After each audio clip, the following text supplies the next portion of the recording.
पावन धरती पर वापस स्वागत करते हैं।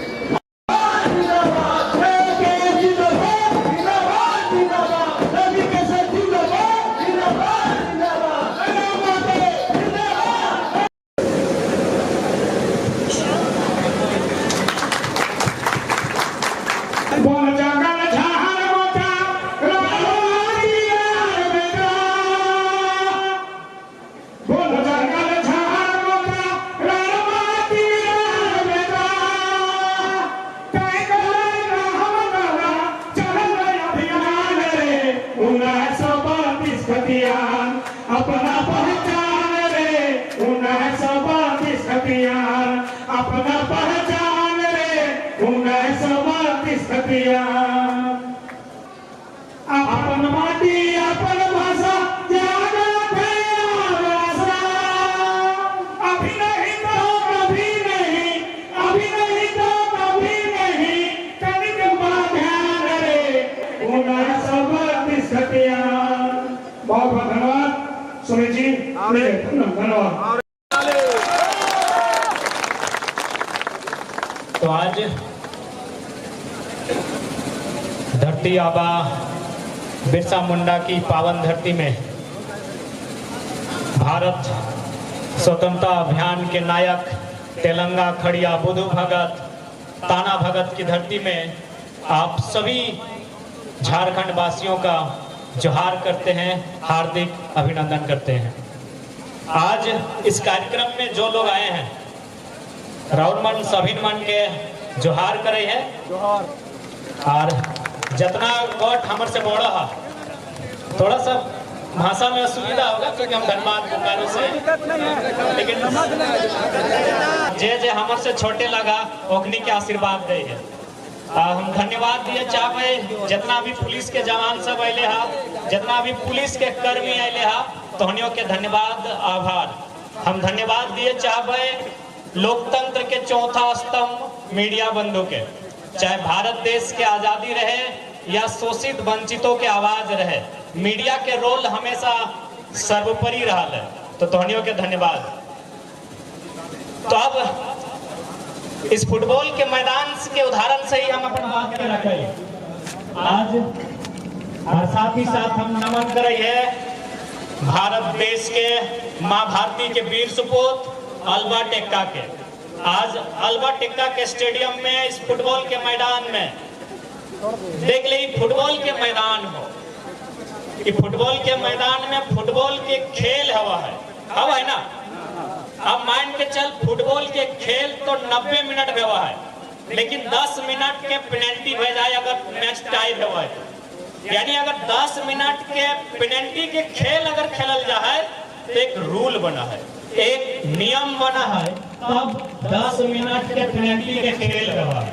यानी 90 मिनट के फुटबॉल छोड़ दी, 10 मिनट के जो पेनल्टी के खेल हुआ है और में नियम के जरूरत पड़ा है। लेकिन दुर्भाग्य की बात हो 79,714 पर किलोमीटर झारखंड, 24 जिला, 263-64 प्रखंड, 32,600 गांव के आसपास झारखंड बिना नियम के चल रहा। एक 10 मिनट के पेनल्टी के खेल, फुटबॉल के पेनल्टी 10 मिनट के व्यवहार नियम कानून से चला है, लेकिन 79,714 वर्ग किलोमीटर झारखंड, 32,600 गांव बिना नियम के चल रहा। इस राज्य के डोमिसाइल पॉलिसी नको, इस राज्य के स्थानीय नीति नको। आज 24 सालों का ये झारखंड राज्य 40% खनिज से लबालब भरा हुआ ये झारखंड राज्य, विश्व के मानचित्र में अमिट छाप रखने वाला ये झारखंड राज्य आज हर एक दृष्टिकोण से, हर एक इंडेक्स से, हर एक सूचकांक से पीछे के नंबर से अव्वल दर्जे पे आता है। शिक्षा की बात करें, स्वास्थ्य की बात करें, रोजगार की बात करें, आज हमारी इस राज्य की दशा आपके सामने। इसलिए आज हमारा कर्तव्य बनता है, इस राज्यवासी होने का हमारा ये कर्तव्य बनता है कि इस राज्य को एक सुंदर राज्य के रूप में परिवर्तन किया जाए, जिसकी सपना बिरसा भगवान ने, तेलंगा खड़िया ने, विनोद बाबू ने, गुरुजी ने और निर्मल दा ने देखने का काम किया था। हमारे पास कृषि के अलावे पर्यटन की सुविधा है, सड़क यातायात की सुविधा है, हमारे पास खनिजों की सुविधा है, हमारे पास कोयला, अभ्रक, यूरेनियम, लोहरदगा में बॉक्साइट, खूंटी में हीरा पन्ना, जमशेदपुर में लोहा, तमाम खनिज पदार्थ हमारे पास है। हमारे पास स्कोप की कोई कमी नहीं है।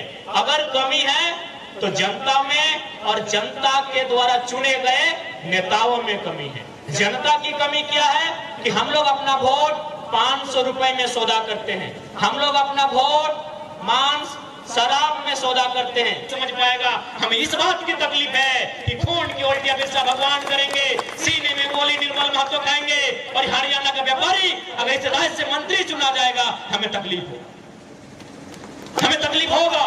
क्यों नहीं होगा बताइए? आज झारखंड मुक्ति मोर्चा कहती है हम आदिवासियों की पार्टी है, हम आदिवासियों के बारे में सोचते हैं, हम आदिवासियों की हितैषी हैं। तो एक बात बताइएगा, सुप्रियो भट्टाचार्य कौन है? क्या वो शिबू सोरेन गुरुजी के साथ आंदोलन किए थे? क्या उनके बदन पे लाठियां पड़ी हैं? पड़ी है भैया? गुरुजी ने लाठी खाई है, तमाम आंदोलनकारियों ने लाठियां खाई हैं, सुनील महतो ने गोली खाई है, बिरसा भगवान ने गोलियां खाई है, तेलंगा खड़िया ने गोली खाई है। सुप्रियो भट्टाचार्य कौन है? ये झारखंड मुक्ति मोर्चा से सवाल होना चाहिए और उनसे जवाब मांगना चाहिए कि सुप्रियो भट्टाचार्य ने आंदोलन कब किया था। ये पिंटू श्रीवास्तव कौन है? झारखंड मुक्ति मोर्चा को बनाने में इनका क्यों योगदान है? ये सवाल होना चाहिए। आज यहाँ से लोग विधायक चुने जाते हैं, सांसद चुने जाते हैं और चुने जाने के बाद रांची में फ्लैग, किसी का दिल्ली में फ्लैग। तो सबसे पहला बात तो उन्हीं से सवाल होता है जो लोग कहते हैं कि आदिवासी को बचाना है। यदि आदिवासी को बचाना है तो सबसे पहले जो विधायक, जो सिमडेगा के विधायक, गुमला के विधायक, कोलीबेरा के विधायक रांची में जाके जमीन खरीदे हैं, उन्हें बोलिए अगर आदिवासी को बचाना है तो सबसे पहले आप नियम को जानिए। झारखंड को समझना है तो झारखंड के नाम में ही झारखंड छुपा है। झाड़ यानी जंगल, जंगल यानी सारंडा का जंगल, झाड़ यानी पहाड़, पहाड़ यानी झुमरा का पहाड़, दलमा का पहाड़, पारसनाथ का पहाड़, लुगु बाबा का पहाड़। यानी झारखंड का झाड़ मतलब जंगल और पहाड़, और खंड यानी जमीन का टुकड़ा। बिरसा भगवान की लड़ाई जमीन के टुकड़े की लड़ाई थी कि लगान नहीं देंगे। तेलंगा खड़िया की लड़ाई जमीन के टुकड़े को बचाने की लड़ाई थी। यदि झारखंड को समझना है तो उसके नाम को समझिए। झाड़ यानी जंगल, पहाड़, और खंड यानी जमीन का टुकड़ा। इसी जमीन को बचाने के लिए अंग्रेजों ने हमें कानून दिया। संथाल परगना में दिया SPT act, Santhal Pargana tenancy act. छोटा नागपुर में दिया छोटा नागपुर टेनेंसी एक्ट, शॉर्ट में सीएनटी एक्ट। कोल्हान में दिया विल्किंसन एक्ट, विल्किंसन एक्ट 1837 में, सीएनटी एक्ट 1908 में, एसपीटी एक्ट 1949 में। तो जो विधायक गुमला से जाके रांची में जमीन खरीदे हैं वो खुद आदिवासी कानून को उल्लंघन कर रहे हैं, क्योंकि उसमें साफ साफ लिखा है एक आदिवासी का जमीन एक आदिवासी खरीदेगा और थाना क्षेत्र में। अब जिला से बाहर जाके कैसे खरीद लिए?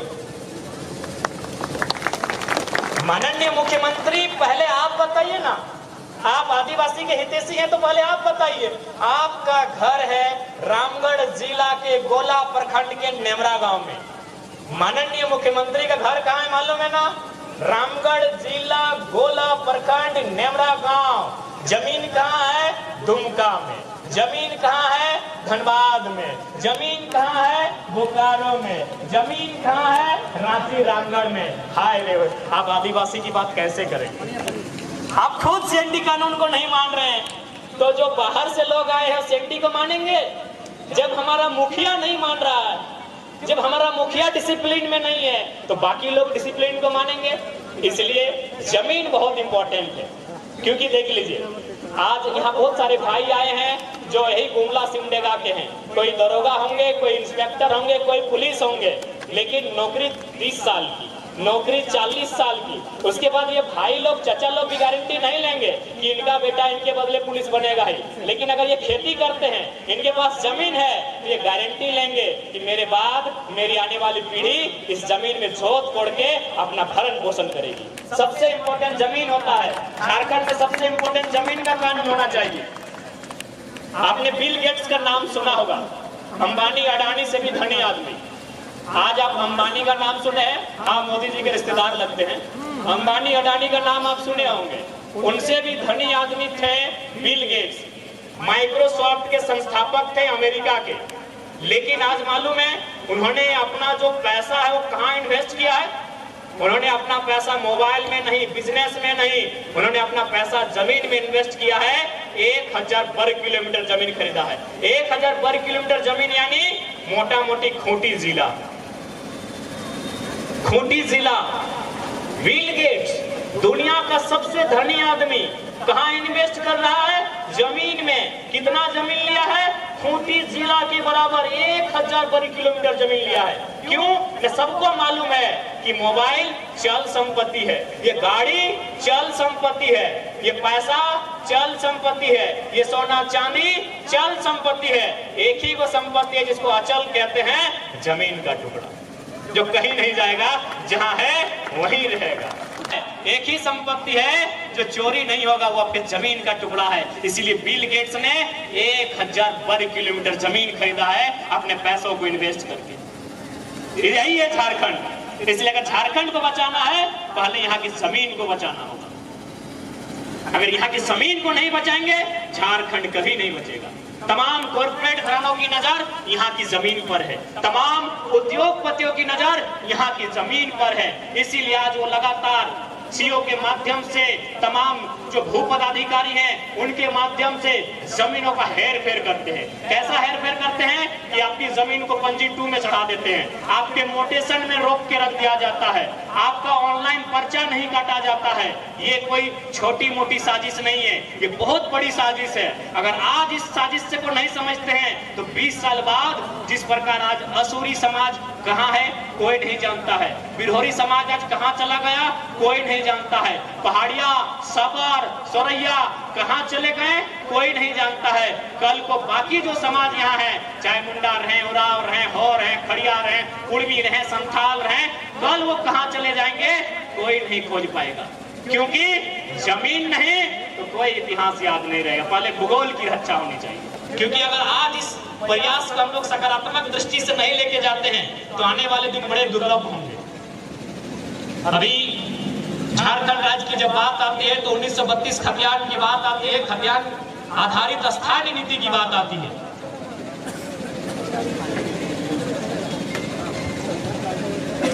बिल्कुल हम ठेठ भाषा में समझाते हैं कि खतियान आधारित स्थानीय नीति से फायदा क्या होगा। जमीन में उगाते हैं फसल और उस फसल को बचाने के लिए चाहिए भोरना, 3 चीज। तो झारखंड एक जमीन है, साहेबगंज से लेके गढ़वा तक, गढ़वा के सिमडेगा होते हुए जमशेदपुर तक, जमशेदपुर से धनबाद होते हुए पाकुड़ गोड्डा तक, इसे मान लेते हैं एक जमीन यानी खेत मान लेते हैं, एक बारी मान लेते हैं। और फसल, चूंकि इसमें उगता है फसल, तो फसल का मतलब यहाँ जो नौकरियां हैं, यहाँ जो खनिज संपदा है, यानी जो आय इनकम का जो स्रोत है उसको हम लोग फसल मान लेते हैं। यानी हमारे पास जमीन है, फसल है, क्या नहीं है घोरना, यहाँ घोरना नहीं है। घोरना नहीं रहने के कारण चोर गोरू लेरू सब आते हैं, चलते हैं, वापस चले जाते हैं। झारखंड में क्या नहीं है? घोरना नहीं है। खेत है, खेत में फसल भी है, लेकिन घोरना बाउंड्री नहीं है। इसीलिए यूपी, बिहार, बंगाल, गुजरात, हरियाणा, महाराष्ट्र के बैल आते हैं चोरी करने के लिए, हमारी फसल को खाते हैं और चले जाते हैं। इसका मतलब है हमारी नौकरियों को फर्जी सर्टिफिकेट बना के हड़प लेते हैं। 10 लाख 15 लाख घूस दे के हमारी नौकरियों को हड़प लेते हैं। यही स्थानीय नीति। ज्यादा लंबा समझने की आवश्यकता नहीं है, 3 चीजों के उदाहरण से समझ जाइए। फसल, घोरना और बारी। बारी हमारे पास है, फसल भी हो रहा है, घोरना नहीं है। इसीलिए हमारी बारी, फसल हमारा और खा कोई और रहा है। तो भाषा, बहुत सारे पढ़े लिखे लोगों ने कहा कि भाषा से फायदा क्या होगा। तो हमने ये कहा कि भाषा के आधार पर अगर सिलेबस तय होगा, चाहे वो जेपीएससी की परीक्षा हो, जेएसएससी सीजीएल की परीक्षा हो, और उसमें अगर उस जिला में उस भाषा के आधार पर परीक्षा लिया जाएगा तो बाकी जो लोग हैं राजस्थान, महाराष्ट्र में ऐसे ही छट जाएंगे। जैसे मान के चलिए, अगर उदाहरण रहा, एक मुहावरा रहा कि आंख का तारा, इसका मतलब क्या होता है? ये सभी जानते हैं कि आंख का तारा का मतलब क्या होता है। बिहार के स्टूडेंट भी सही टिक करेंगे, बंगाल के स्टूडेंट भी सही टिक करेंगे, उत्तर प्रदेश और मध्य प्रदेश के स्टूडेंट भी सही टिक करेंगे कि आंख का तारा का मतलब क्या होता है। लेकिन यही यदि हमारी क्षेत्रीय भाषा में होता, जैसे हमारे धनबाद बोकारो में कहावत है कि पकड़ करे हाथ करे करे हाथ, ना असम के लोग समझेंगे, ना राजस्थान के लोग समझेंगे, ना बिहार बंगाल के लोग समझेंगे। तो भले परीक्षा में बैठेंगे लेकिन भाषा को नहीं समझेंगे। उड़ीसा में यही होता है, सारी प्रक्रिया पूरी होने के बाद इंटरव्यू का लेटर उड़िया भाषा में भेज देता है। गुजरात में हमारे एक दोस्त के साथ यही हुआ था, सारी प्रक्रिया पूरी होने के बाद गुजराती भाषा में उनको इंटरव्यू का लेटर भेज दिया गया था। ना वो समझ पाया, ना गुजरात कभी इंटरव्यू देने के लिए जा सका। उसके बाद अगर लोग चीजों को पढ़ाया जाएगा, अभी जो हाल फिलहाल का जेपीएससी हुआ था उसमें एक सवाल पूछा गया था कि सेंद्रा किसे कहते हैं। हमें लगता है कि जो लोग कभी कोचिंग में नहीं गए हैं उनको भी मालूम है कि सेंद्रा एक शिकार प्रथा है जो आदिवासी समाज के लोग जंगल में जाके करते हैं। यानी अगर हमारी भाषा में परीक्षा होगा तो सहूलियत हमें होगी, यानी झारखंड को आज अपनी लोकेलिटी के लिए कट्टर होना होगा, नहीं तो इसी प्रकार हमारे हिस्सों के बाकी लोग दबाव डालेंगे, हमारे अधिकार को लेने का काम करेंगे। अब देखिए बहुत सारे लोग ये आरोप लगाते हैं कि नहीं ये लड़का बाहरी भीतरी की बात करता है। देखिए बाहरी भीतरी की कोई बात नहीं है, विषय को समझिए। बंगाल प्रेसिडेंसी में जब हम थे 4 राज्य साथ हुआ करते थे, बंगाल, बिहार, उड़ीसा, झारखंड। आज अगर बंगाल की बात करें तो 1912 में बिहार अलग हुआ, 1936 या 38 में उड़ीसा अलग हुआ। 36 या 38 है, 36 में ना, हाँ 36 में उड़ीसा अलग हुआ और 2000 में झारखंड। आज बंगाल यानी बड़ा भाई, बंगाल के पास 88,000 वर्ग किलोमीटर का जमीन है, 88,000। उसके बाद बिहार 1912 में बिहार के पास 94,000 वर्ग किलोमीटर का जमीन है। 1936 में उड़ीसा के पास 1,55,000 वर्ग किलोमीटर का जमीन है और हमारे पास 79,000, यानी सबसे कम हमारे पास है। तो एक बात बताइए कि हमारे लोगों ने कभी बिहार की राजधानी पटना, बंगाल की राजधानी कलकत्ता, उड़ीसा की राजधानी भुवनेश्वर में 1 इंच जमीन का कब्जा किया है? बस यही तो मुद्दा है भाई।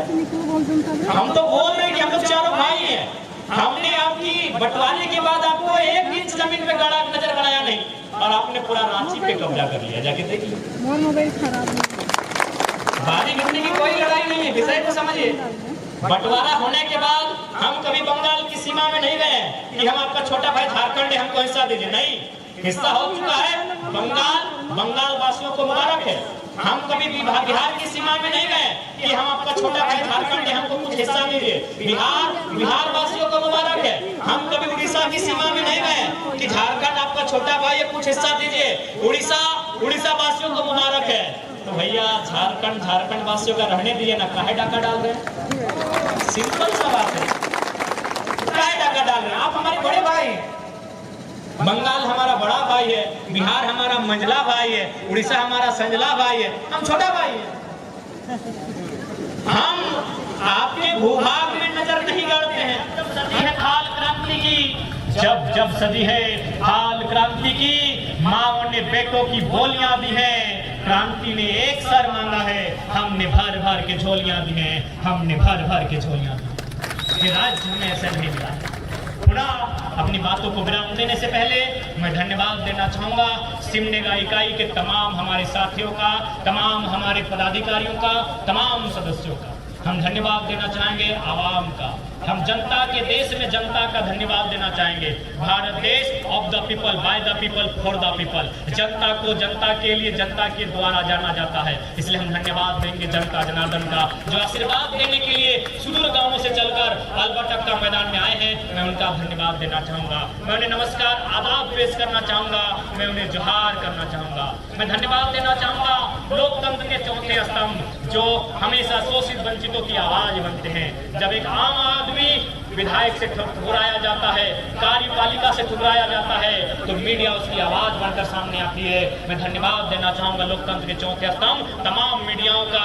मैं धन्यवाद देना चाहूंगा तमाम जो वर्दीधारी हमारे भाई हैं, भले ये सरकार के अधीन है, ये बंधे हमें सिस्टम से, लेकिन इनके अंदर भी एक क्रांति है। ये ड्यूटी से बंधे हैं, ये मजबूर हैं, इसीलिए आज चुपचाप सुन रहे हैं। इनका बस चले तो ये लाठी नहीं, उस लाठी को गुलगुलान बनाकर, गांधी बनकर, बिरसा बनकर आगे आएंगे। लेकिन ये मजबूर हैं, ये हमारे पुलिस के जवान मजबूर हैं, ये सरकार के कर्मचारी हैं, इसीलिए मजबूर हैं। ये महाराष्ट्र किसका है? मराठियों का। ये महाराष्ट्र किसका है? मराठियों का। बंगाल किसका है? बंगालियों का। गुजरात किसका है? गुजरातियों का। असम किसका है? असमियों का। बिहार किसका है? बिहारियों का। झारखंड की सबके बाप के लगे बताओ तो। बिल्कुल ना। लगे कि बताओ तो। ना ना ना ना अपने बिल्कुल। बाप दादा के लगे। जय झारखंड, जोहार।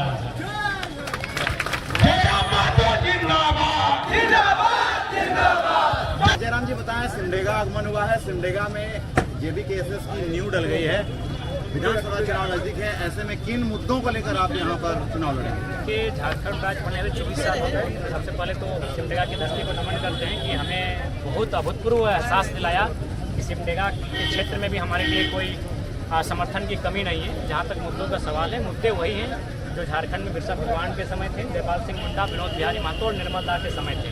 वही मुद्दे हैं इन ज़मीनों को सुरक्षित करने की। नहीं तो इसी प्रकार जो चालाक धूर्त किस्म के लोग हैं वो किसी प्रदेशों से आएंगे, किसी देश से आएंगे, हमारी ज़मीनों को लूट कर चले जाएंगे नहीं, उस हमारी ज़मीनों को अधिग्रहित कर लेंगे। तो वही समस्याएं हैं। CNTSPT की कानूनें हैं, विल्किंसन रूल है, लेकिन आज भी धड़ल्ले से हमारी आदिवासी मूलवासियों की ज़मीनों का हड़प किया जा रहा है। उसे रोकथाम करना हमारा मुद्दा रहेगा। आज कोई भी राज्य बनता है तो सबसे पहले एक पॉलिसी बनती है कि इस राज्य का मूल निवासी कौन होगा। बिहार रहे, बंगाल रहे, उड़ीसा रहे, छत्तीसगढ़ रहे, या फिर तेलंगाना, तमिलनाडु या कर्नाटक रहे, या महाराष्ट्र रहे, या गुजरात रहे। लेकिन इस राज्य की एक डोमिसाइल पॉलिसी नहीं होने के कारण आज इस राज्य में लोग आकलन नहीं कर पा रहे हैं कि इस राज्य के मूलवासियों के अधिकार लेकर कौन जा रहा है। तो स्थानीय नीति हमारा मुद्दा रहेगा।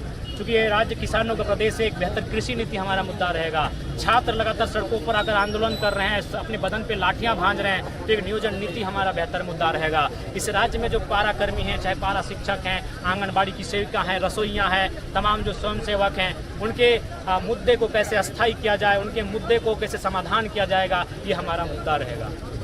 जैसे कि लगातार झारखंड में फिर से कहा जा रहा है कि हेमंत सोरेन ने जो 1000 रुपया मैया सम्मान के रूप में दी है, इसको किस नज़र से आप देखते हैं? देखिए, वो चुनावी स्टंट है। हालांकि अगर सम्मान के तहत आया तो स्वागत होता, लेकिन समय तो उचित नहीं है। ये खेतीबाड़ी का दिन था, और खेतीबाड़ी का दिन जहां उनको 3 घंटा 4 घंटा खेतों में बात करना चाहिए था, वहां आप उन्हें प्रज्ञा केंद्र में और साइबर कैफे में उलझा के रख रहे हैं। तो मेरे हिसाब से समय का सिलेक्शन नहीं है, क्योंकि चुनाव नज़दीक है, इसलिए चुनावी एजेंडा है। कुछ तो फाइलें सरकारी दफ्तरों में फेंकी गई पाई गई, तो ये दुर्भाग्यपूर्ण है। प्लानिंग उचित नहीं। एक अंतिम सवाल, सिमडेगा की आवाम और सिमडेगा के युवाओं को क्या संदेश देना चाहिए? ये सिमडेगा की आवाम और युवाओं को यही संदेश देना चाहेंगे कि सिमडेगा भी एक खेतीहर कृषि प्रधान राज्य का एक जिला है, और यहाँ भी बहुत सारे विकल्प के रास्ते हैं। बशर्ते अगर बेहतर नेतृत्व आए तो विकल्प के रास्ते बनेंगे। यहाँ से जो लोग चुन के जाते हैं वे लोग कहीं ना कहीं अकुत संपत्ति जमा करने के कारण जेलों में भी बंद हो जाते हैं, उन पर CBI ED तक का प्रेशर बन जाता है। तो इसलिए ईमानदार पॉलिटिक्स की आवश्यकता है। जो धन्यवाद। धन्यवाद।